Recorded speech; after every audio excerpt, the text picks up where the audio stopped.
Hello everybody, welcome to our classroom. In this video, we are going to discuss chapter 1 of class 11 CBSE or NCERT. Subject is accountancy. Name of chapter 1 is Introduction to Accounting. First of all, if we understand what is the meaning of word accounting, accounting एक ऐसा शब्द है जिसमें आप businessman अगर हैं तो आपको ये जानना है कि हमारे बिजनेस में प्रॉफिट हो रहा है या लॉस हो रहा है। सो अकाउंटिंग उसमें आपकी हेल्प करता है। आप अकाउंटिंग के जरिए ये at the end of the year आप ये पहचान सकते हैं कि आपका बिजनेस प्रॉफिट कर रहा है या लॉस कर रहा है। अगर प्रॉफिट कर रहा है तो बहुत अच्छी बात है, and if it is in loss तो आपको स्टेप्स उठाने पड़ेंगे। But afterwards, whatever we need to do, first of all we have to see what is the result of our business. तो ये रिजल्ट काट साट के हमारे बिजनेस का कहाँ से आएगा? अकाउंटिंग से आएगा। सबसे पहले अगर हम 11th कॉमर्स की बात करें तो हम सबसे पहले जो ट्रांजैक्शंस हैं सिर्फ वही रिकॉर्ड करते हैं जो हमारे मॉनेटरी टर्म्स में आते हैं। The transactions in which we deal financially, only those transactions are recorded in our accounts. The first thing is that accounting only is related to financial matters, or we can say transactions which are related to monetary terms. पैसों से जो related है वही आपके accounts में लिखे जाएंगे। Introduction देखिए इसका। अकाउंट्स जो है बिजनेसेस को हेल्प करता है उनके एसेट्स, लायबिलिटीज और प्रॉफिटेबिलिटी को समझने में। Now what are the meaning of these terms that is given in chapter number 2 in your book, but still for clear and precise understanding of this, assets का मतलब है वो जो आप ओन करते हैं। आपके बिजनेस में जो जो चीजें हैं वो सब आपके जो अंडर में आप जिनके ओनर है वो आपके एसेट्स हैं।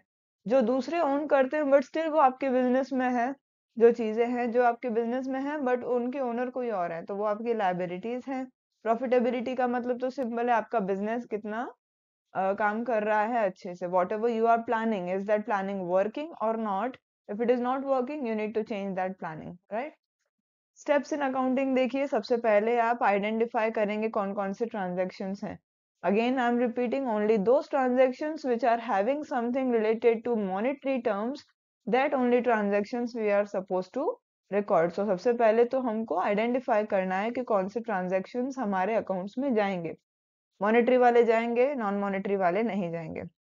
रिकॉर्डिंग इन सब्सिडरी बुक्स, हमारी सब्सिडरी बुक्स होती है, purchase book, sales book and all of that, इन सब में रिकॉर्ड होता है। इन सबसे पहले भी first and very first step is journal. Journal में हम सबसे पहले हमारे ट्रांजैक्शंस को रिकॉर्ड करते हैं, जर्नल या जर्नल प्रॉपर। उसके बाद हम उससे हमारे लेजर्स बनाते हैं और सब्सिडरी बुक्स आगे चलती जाती है। Then comes preparing ledgers, trial balance. Ledger से ही आपका ट्रायल बैलेंस बनता है। ट्रायल बैलेंस में मेनली दो चीजें दिखाई जाती है, एक तरफ आपके एसेट्स और एक तरफ आपकी liabilities. And finally, from the trial balance, our last and final step of accounting is to prepare financial statements. इसमें आपके तीन अकाउंट्स आते हैं, दो अकाउंट्स आते हैं। एक आती है आपकी balance sheet. First account is trading account, second is profit and loss account, and finally you make the balance sheet. Last वाला बोलता है financial statements include income statement that is profit and loss account, and position statement that is balance sheet. इससे हमको एक बात पता चलती है कि जो प्रॉफिट एंड लॉस अकाउंट है इसको अब नाम दे देंगे इनकम स्टेटमेंट आपका, कि आपका इनकम हुआ कि लॉस हुआ। जो भी इनकम हुआ तो प्रॉफिट पे बताएगा, और लॉस हुआ तो वो जो मतलब घाटा है, एक्सपेंसेस ज्यादा है, इनकम कम है, तो मतलब वो लॉस में चला जाएगा। और बैलेंस शीट से आपको एक और बात पता चलती है, वो है आपका पोजीशन। आपका बिजनेस कितना अच्छे से काम कर रहा है, आपका बिजनेस का क्या पोजीशन है, ये आपके बैलेंस शीट में पता चलता है। मूविंग ऑन, अकाउंटिंग का मीनिंग देखिए। यहाँ पर कुछ चीजें हैं जो हम एकदम शॉर्टकट से याद कर सकते हैं। अकाउंटिंग एक प्रोसेस है to identify, measure, recording, communicating the required information relating to economic events of an organization to the interested users of such information. इसका सिंपल शॉर्टकट है IMRC। I मतलब है identifying, M means measuring, R means recording, and C means communicating. These are the four steps of accounting. Accounting begins with identifying and ends at communicating. Identify हम क्या करेंगे, कौन से transactions हमको डालने हैं, कौन से नहीं। मेजर क्या करेंगे कि जो ट्रांजेक्शन्स डालने हैं वो कितने मॉनेटरी टर्म्स में आ रहे हैं। मतलब फॉर एग्जांपल आपने किसी आदमी को 2000 रुपए के गुड्स सेल किए, तो मेजर क्या कर रहे हैं हम कि गुड्स कितने के थे, वो 2000 के थे। देन कम्स रिकॉर्डिंग, आप उसको अपनी बुक्स में एंटर करेंगे। एंड फाइनली वो बुक्स हम अपने लिए नहीं बना रहे, वो बुक्स हमें किसी और को दिखानी है। मतलब बहुत से लोग होते हैं जो आपके बिजनेस के फाइनेंशियल स्टेटमेंट से लिंक रखते हैं, उनको इंटरेस्ट होता है आपके बिजनेस में। तो ऐसे में आप उनसे कम्युनिकेट करेंगे कि आपके ये अकाउंट्स जो आपने बनाए, फाइनेंशियल स्टेटमेंट्स जो आपने बनाए, वो कहना क्या चाहते हैं। फाइन। ये सारा इंफॉर्मेशन, जो भी आपके इकोनॉमिक इवेंट्स आपके ऑर्गेनाइजेशन में हो रहे हैं, वो आपके इंफॉर्मेशन के जो भी इंटरेस्टेड यूजर्स हैं उनको आप ये इंफॉर्मेशन पास ऑन करेंगे। अकाउंटिंग एक बहुत इंपॉर्टेंट रोल प्ले करता है in providing quantitative information. Now there are two kinds of information. First one is qualitative and another one is quantitative. Qualitative क्या होती हैं? जो हमारी qualities है, for example honesty, intelligence, जिनको हम पैसों में किसी भी नंबर में माप नहीं सकते। क्वांटिटेटिव क्या है? जिनको हम मेजर कर सकते हैं। फाइन। प्राइमरीली ये सारे ट्रांजैक्शंस आपके फाइनेंशियल होते हैं, सारे के सारे इकोनॉमिक एंटिटीज के बारे में इनको इनमें बात की जाती है, और इनसे हम क्या कर सकते हैं, हमारे इकोनॉमिक डिसीजंस बड़े अच्छे से ले सकते हैं। फाइनेंशियल स्टेटमेंट्स हमें सबसे पहले तो हेल्प करते हैं कि हम अपने डिसीजंस कैसे लेंगे। अगर मैं शेयर मार्केट में इन्वेस्ट कर रही हूँ, in which company I will invest, ये मुझे कैसे पता चलेगा? उनके ये फाइनेंशियल स्टेटमेंट्स देखने के बाद। कोई कंपनी प्रॉफिट में है तो ही मैं उस कंपनी में इन्वेस्ट करूंगी, लॉस में होगी तो I am not that much idiot कि मैं उसमें इन्वेस्ट करूं। यहाँ पर इकोनॉमिक डिसीजन से मतलब वही है, हम लोग जब कुछ भी डिसाइड करें, शेयर शेयर होल्डर्स के लिए नहीं, जो अंदर के भी लोग हैं उनके लिए भी इकोनॉमिक डिसीजंस बहुत इजीली वो ले सकते हैं। एग्जाम्पल है, उन्होंने पहले कोई प्लान बनाया और उस प्लान के खातिर उनका प्रॉफिट बढ़ते चला गया, तो अब आगे चल के वो उसी प्लान को बार बार रिपीट करेंगे या उसमें कुछ और अच्छे चेंजेस लेके आएंगे। ये इकोनॉमिक डिसीजंस में वो हेल्प करते हैं आपके accounting statements. Definition of accounting जो दो अलग अलग संस्थाओं से हमें मिली है। सबसे पहला है आपका कि अकाउंटिंग एक ऐसा प्रोसेस है, उसमें again identifying, measuring, recording and communicating आ गया, आईएमआरसी जो मैंने बताया था। ये जो फर्स्ट वाली डेफिनेशन है ये दिया था अमेरिकन अकाउंटिंग एसोसिएशन ने इन द ईयर 1966। सेकंड वाला है आपका अकाउंटिंग एक ऐसी सर्विस एक्टिविटी है जो क्वांटिटेटिव फाइनेंशियल इंफॉर्मेशन उनको प्रोवाइड करती है ताकि वो इकोनॉमिक डिसीजंस ले सके। और ये जो डेफिनेशन है ये हमको प्रोवाइड की थी accounting principles board of AICPA, इन्होंने हमको ये डेफिनेशन प्रोवाइड की थी in the year 1970। Moving on, functions देखिए, इसके 6 फंक्शंस हैं आपके अकाउंटिंग के। First of all is identification, जो आपके फाइनेंशियल इवेंट्स हैं वो आइडेंटिफाई करेगा। सेकंड इज मेजरमेंट, सिर्फ मॉनेटरी ट्रांजैक्शंस जिनको आप मेजर कर सकते हैं, माप सकते हैं, उनको ही रिकॉर्ड करना है। Third one is recording, chronological order में हम रिकॉर्ड करते हैं। What do we mean by chronological order?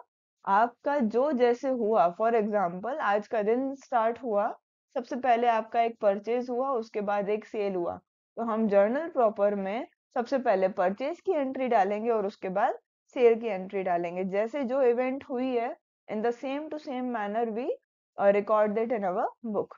Then comes classifying grouping transactions into ledgers, हम सारे के सारे ट्रांजैक्शंस को ग्रुप करते हुए लेजर्स में, अलग अलग लेजर्स में डालते जाते हैं। एग्जाम्पल है, मान लो मैंने 10 लोगों से आज परचेज किया, तो वो 10 के 10 ट्रांजैक्शंस परचेज अकाउंट में चले जाएंगे। मैंने 10 लोगों को आज सेल किया, तो वो 10 के 10 ट्रांजैक्शन सेल्स अकाउंट में चले जाएंगे। ये हो गया हमारा क्लासिफिकेशन। देन कम समराइजिंग, जो आपके लेजर्स आपने बनाए थे, उसी लेजर से आप अभी क्या बनाएंगे, ट्रायल बैलेंस, और ट्रायल बैलेंस के बाद आप बनाएंगे फाइनेंशियल स्टेटमेंट्स। फाइनली आप उस इंफॉर्मेशन को उन लोगों के साथ शेयर करेंगे जो उसके यूजर्स हैं। यूजर्स भी दो टाइप के हो सकते हैं, वो इसी चैप्टर में है। इंटरनल यूजर्स भी हो सकते हैं, एक्सटर्नल यूजर्स भी हो सकते हैं। Moving on, objectives of accounting देखिए। अकाउंटिंग के 5 ऑब्जेक्टिव्स हैं। First one is systematic record keeping of business transactions, हम अपने बिजनेस ट्रांजैक्शंस को बड़े अच्छे से रिकॉर्ड करके रख सकते हैं।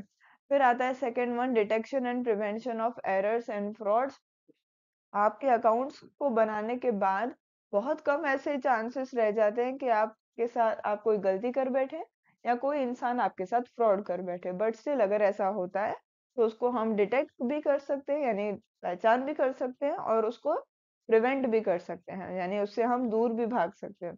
कैलकुलेटिंग प्रॉफिट और loss for a specific period, normally ये पीरियड हमारा 1 ईयर का होता है। 1 ईयर के बाद हमें पता चल जाता है कि हमारा बिजनेस प्रॉफिट में है या वो लॉस में है। Assessing financial position of the business, how your business is working. Financial positions are of only two types. One is sound and one is unsound. If profit is more, loss है ही नहीं, profit ज्यादा है तो that means your financial position is very much sound. If you are at no profit no loss, that is also fine. लेकिन अगर आप loss में है तो आपका business का financial position unsound है. You need to work very much hard on your business. Providing useful financial information, जो भी जितने भी आपके लोग हैं उनको आप ये फाइनेंशियल इंफॉर्मेशन प्रोवाइड करेंगे। अगेन ये यूजर्स दोनों हो सकते हैं, इंटरनल भी हो सकते हैं और एक्सटर्नल भी हो सकते हैं, आगे वाली स्लाइड्स में वो आएंगे। Now comes book keeping. Book keeping का मतलब होता है आप अपने बिजनेस ट्रांजेक्शन्स को एक सिस्टमैटिक मैनर में अपने बुक्स में रिकॉर्ड करिए, उसको हम उस वर्ड को बोलते हैं बुक कीपिंग। मेनली ये आपके मेंटेनेंस ऑफ बुक्स जो है, आपके अकाउंट्स के बुक्स, उनको मेंटेन करने को हम बोलते हैं बुक कीपिंग। इसके अंदर आप क्या करेंगे, सबसे पहले आइडेंटिफाई करेंगे कौन से फाइनेंशियल ट्रांजैक्शंस हैं, उनको मेजर करेंगे मनी में और उनको फिर रिकॉर्ड करेंगे, उनको क्लासिफाई करेंगे लेजर में। ये 4 स्टेप्स जो है आपके बुक कीपिंग में आ जाते हैं। सबसे पहला स्टेप क्या था, to identify the financial transaction.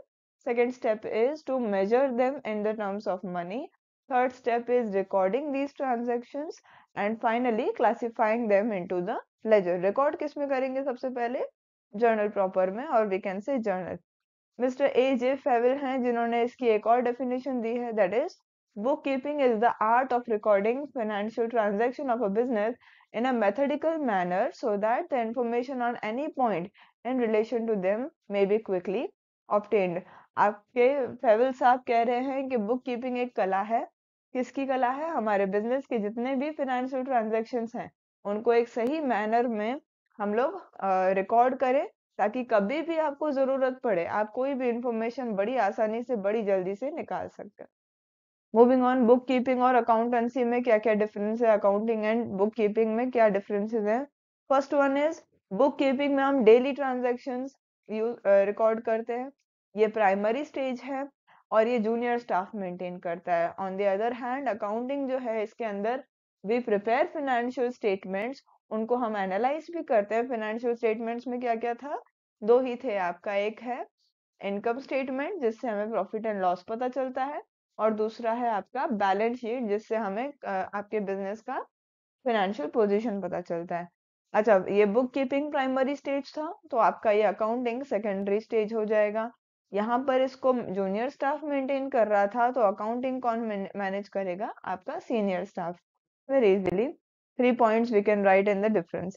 Financial statements के यूजर्स देखिए कौन कौन है। एक है आपके इंटरनल यूजर्स, जो इंटरनल मीन्स कंपनी के अंदर है, वो है आपके ओनर्स, शेयर होल्डर्स, एम्प्लॉयज और मैनेजमेंट। ठीक है, आपके जितने भी लोग कंपनी के अंदर में काम करते हैं या कंपनी से ताल्लुक रखते हैं, ये सब आपके इंटरनल यूजर्स हैं। whereas the external users are regulatory agencies. regulatory agencies से मेरा मतलब है, for example SEBI regulates the share market, RBI regulates the banks। तो हर बिजनेस का या हर एक चीज का कोई ना कोई रेगुलेटरी एजेंसी होता है, वो एजेंसीज को आपके बिजनेस के इंफॉर्मेशन में बड़ी दिलचस्पी होती है। Second one is labour unions. Labour unions वो है जहाँ पर लेबर्स इकट्ठे होते हैं या लेबर्स का इंफॉर्मेशन इकट्ठा होता है। And third one is stock exchange. And finally the public. Public क्यों इम्पोर्टेंट है हमारे लिए, क्योंकि पब्लिक ही हमारे बिजनेस में इन्वेस्ट करता है। Moving on, branches of accounting. There are 5 branches of accounting. First of all, financial accounting. Financial accounting जिसके बारे में हम अभी पढ़ रहे हैं उसी को हम financial accounting बोलेंगे। वो है आपके, इसके अंदर आएंगे बुक कीपिंग और financial statements. बुक कीपिंग का मतलब to record in journal, first of all to identify, to measure in terms of money, फिर आता है to record and finally to classify in the ledger. Second one आता है इसमें financial statements बनाना, वो है आपका इनकम स्टेटमेंट और बैलेंस शीट। सेकेंड आपका जो ब्रांच है अकाउंटिंग का, वो है कॉस्ट अकाउंटिंग। ये आपका अलग अलग जो प्रोडक्शन लेवल्स है, प्रोडक्शन लेवल्स भी अलग अलग होती है, एक ही साथ सारा प्रोडक्शन नहीं हो सकता, तो वहां पर यूनिट का जो कॉस्ट है वो बताता है आपका कॉस्ट अकाउंटिंग, जो आगे चल करके पढ़ाई में आता भी है। Third one is management accounting. ये आपके डिसीजंस लेने में आप कैसे कॉस्ट को सबसे कम कर सकते हैं, कैसे एडवर्टाइजमेंट कॉस्ट को आप कम कर सकते हैं, कैसे आपका प्रोडक्ट सबसे ज्यादा लोगों तक पहुंच सकता है, ये सब मैनेजमेंट अकाउंटिंग में आता है। Next one is tax accounting. आपके जो टैक्स ऑब्लिगेशंस हैं, हालांकि अब तो हमारा सेल्स टैक्स और इनकम टैक्स है, बट सेल्स टैक्स नहीं है क्योंकि उसको रिप्लेस कर दिया जीएसटी ने। तो इन सबको मैनेज करने के लिए इन सब में क्या क्या रुकावटें आती हैं, क्या क्या ऑब्लिगेशंस आते हैं, ये सब हम पढ़ते हैं टैक्स अकाउंटिंग में। And finally comes social responsibility accounting. Every business has two main objectives. First one is profit और दूसरा वाला आता है for the society. तो आपका ये social responsibility accounts मतलब क्या? आपके जो accounts हैं ये इस पे भी focus करते हैं कि कैसे आप social यानी society को benefit कर सकते हैं।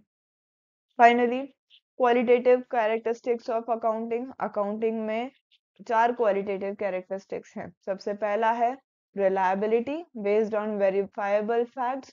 आपने जो भी अकाउंट्स में लिखा है वो एकदम वेरिफिकेशन के साथ होना चाहिए। आप जो ट्रांजैक्शन उसमें डाल रहे हैं, रिकॉर्ड कर रहे हैं, वो ट्रांजैक्शन आपका प्रूफ होना चाहिए उसका, यानी उसका बिल होना चाहिए आपके हाथ में, तभी आप उसको वेरीफाई कर पाएंगे। Second one is relevance. आप सिर्फ और सिर्फ जो काम की इंफॉर्मेशन है, जो आपके बिजनेस से ताल्लुक रखती है, रेलेवेंट है आपके बिजनेस से, उसी को आप सिर्फ रिकॉर्ड करेंगे। Third one is understandability. आप कुछ ऐसे उसको प्रेजेंट करिए कि कोई भी इंसान उसको समझ पाए। कोई भी का इन द सेंस है normal educated person should understand that. For example, whatever accounts we are making, if you will see, all the procedures are same for all only. Last one is comparability. हम लोग हर साल accounts एक ही method से बनाते हैं। हम लोग क्या, हर एक कंपनी एक ही मेथड से बनाती है, किसी का मेथड कभी अलग नहीं होता। Reason behind that, why? Because we want to compare, right. हम जानना चाहते हैं कि हम प्रेजेंटली कहाँ पर हैं, हम पास्ट में किस पोजीशन पे थे, और हमारे जो राइवल लोग हैं, यानी जो हमारे साथ काम करते हैं, जो हमारा कंपटीशन है, वो इस समय किस पोजीशन पे है और हम उनसे आगे हैं या पीछे हैं। ये सारी चीजें कंपेयर करने के लिए, परफॉर्मेंस को कंपेयर करने के लिए कंपैरेटिबिलिटी का बहुत जरा जरूरी है। Coming up, systems of recording transactions, we have mainly two systems. First one is single entry system and second one is double entry system. हालांकि अब हम सिंगल एंट्री के बारे में नहीं पढ़ते क्योंकि वो हमारे सिलेबस में ही नहीं है, ना ही हम उसको यूज करते हैं और ना ही हम उसको प्रैक्टिस करते हैं। Single entry system records only cash and personal accounts, whereas double entry system is based on dual concept. हर एक आने के लिए कोई ना कोई जाना होगा। For every debit there is a credit. Very simple. Fine. Advantages and disadvantages of double entry system. First of all, advantages हम एक बार देख लेते हैं। इसमें हम सारे रिकॉर्ड्स बड़े सिस्टमैटिकली रख सकते हैं। आपके जितने भी रिकॉर्ड्स हैं बहुत अच्छे से इसमें रिकॉर्डेड रहेंगे। किसमें? डबल ये जो डबल एंट्री सिस्टम है। Checks arithmetical accuracy. आपके जो दोनों तरफ टोटल आता है ना, डेबिट और क्रेडिट का, वो दोनों तरफ सेम टू सेम आएगा। अगर वो सेम नहीं आ रहा है, इसका मतलब आपने कोई एंट्री का डेबिट किया बट उसका क्रेडिट नहीं कर पाए हो आप। तो सिंपल सी बात है, जो आपका डबल एंट्री है वो एक ही मिनट में आपके एरर्स ऐसे चुटकी में पकड़ के आपको दे देता है। थर्ड वन, ये आपके बिजनेस एक्टिविटीज का रिजल्ट आपको रिवील कर देता है, यानी ये बताता है कि आपने जो भी किया उसका क्या हुआ, प्रॉफिट हुआ या लॉस हुआ। इसका एग्जांपल है, bye preparing trading and profit और लॉस अकाउंट, हमको पता चलता है कि बिजनेस प्रॉफिट अर्न कर रहा है या लॉस सफर कर रहा है। ठीक है, तो आपके ये रिजल्ट्स इस बिजनेस की एक्टिविटी से मिल जाता है। And finally, it will estimate the financial position by the means of balance sheet. हम जब बैलेंस शीट बनाते हैं तो हमारा फाइनेंशियल पोजीशन हमको पता चल जाता है, whether our business is sound और अनसाउंड। अच्छा, इसके 3 डिसएडवांटेजेस भी हैं। सबसे पहला है errors of principal.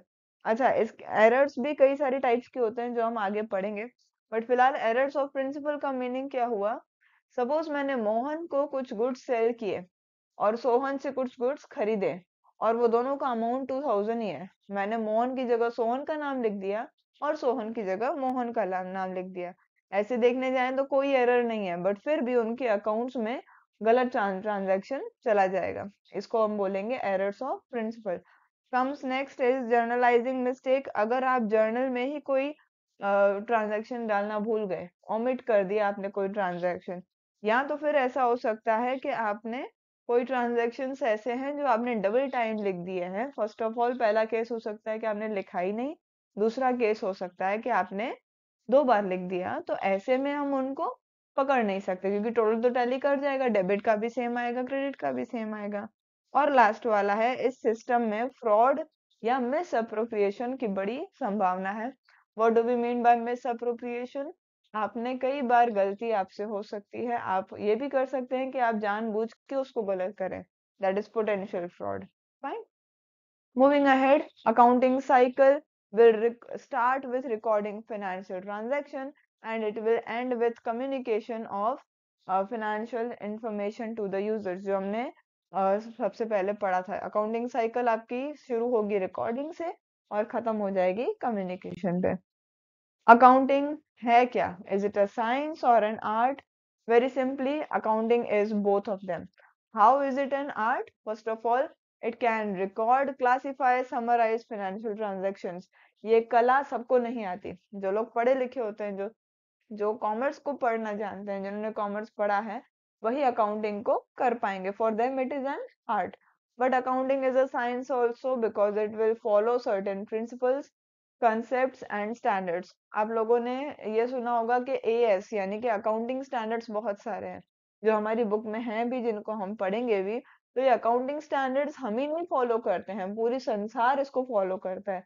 For example, हमको पता है कि Apple will fall on the ground when it will fall from a tree. क्योंकि हमको कैसे पता? ये ग्रेविटी का रूल है, पूरे संसार में ये एप्लीकेबल है। सिमिलरली, ये अकाउंटिंग के जो प्रिंसिपल्स हैं, जो कंसेप्ट्स हैं, जो स्टैंडर्ड्स हैं, ये पूरे संसार में माने जाते हैं, इसीलिए अकाउंटिंग एक साइंस भी है। Accounting as a source of information. आपका अकाउंटिंग जो है ये बहुत बड़ा रोल प्ले करता है किसी को भी इंफॉर्मेशन प्रोवाइड करने के लिए। इसीलिए अकाउंटिंग में सबसे मेन बात ये आती है कि आप उस इंफॉर्मेशन को बड़े अच्छे से प्रेजेंट करें, सामने वाला बहुत इजीली उसको समझ जाए। ठीक है, अकाउंटिंग एक ऐसी एक्टिविटी है जो सामने वाले को आपके बिजनेस के बारे में बहुत सारी जानकारी देती है। That's why accounting is a source of information. Now we have 3 types of accounts. Accounts के भी 3 टाइप्स हैं। इनको एक एक करके बहुत अच्छे से समझिएगा, वरना ये बहुत कंफ्यूजिंग है।